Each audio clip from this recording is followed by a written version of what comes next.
nó nữa tầm tốt chọn máy nữa lu chạy là nó làm máy luôn nữa chạy này làm máy luôn tầm luôn mà tôi đầy chuột chi nó cái tầm luôn nó mà qua thang kia cho năng chở bao hồ nó cứ đi on hụi tôi muốn chấm không nó lại tờ lỡ on hụi nó chạy chấm máy nó thế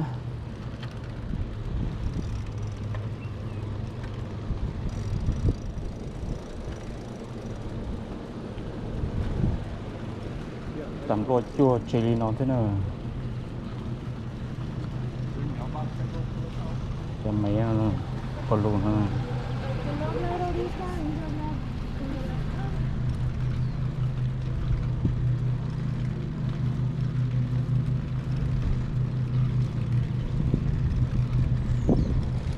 bắt được lo bố chân tay non chí thì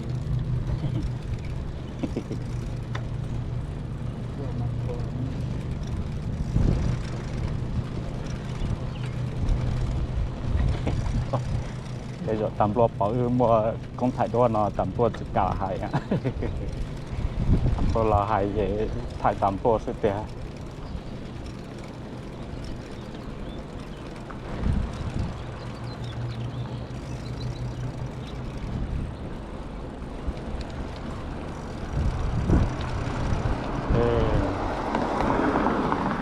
tầm luôn nó mà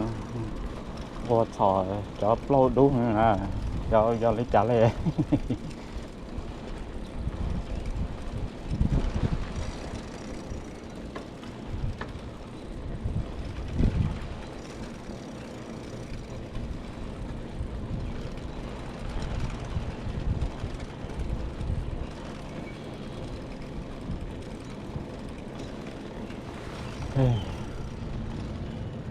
tôi phải tao ít số mong nó tất cả lọ nó tầm luôn chuyển tiền nữa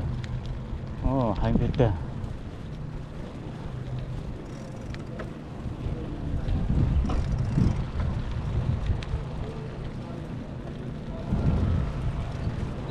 tầm luôn chạy chuột chi lâu lâu tầm luôn nữa để cháy nành mé nó ra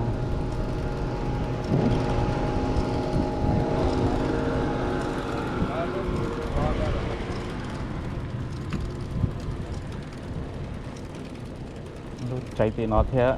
mày là nhỏ thế thôi im mong nhỏ thì tầm luôn tôi trong tràn đời lối trả theo thì ôn là mong tự kia lúc chạy nóเลยthì mày họ là nhỏ thì lúc chạy sao thì chị mày họ trong đây lòi của thì kia chị cho nó thì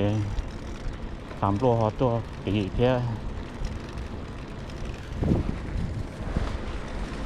là sắp tít nó another car coming over here.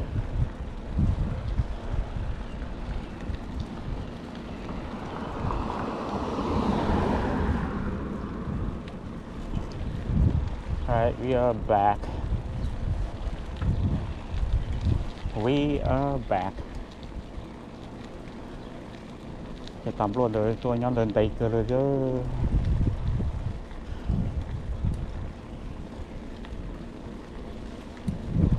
Sẽ cho mấy tỏ mà tới mảnh á chi ha.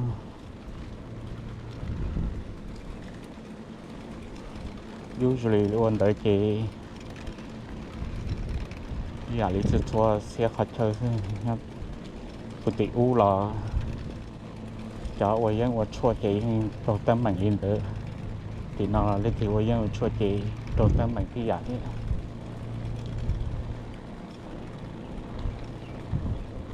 ok là chọc cháy nữa đâu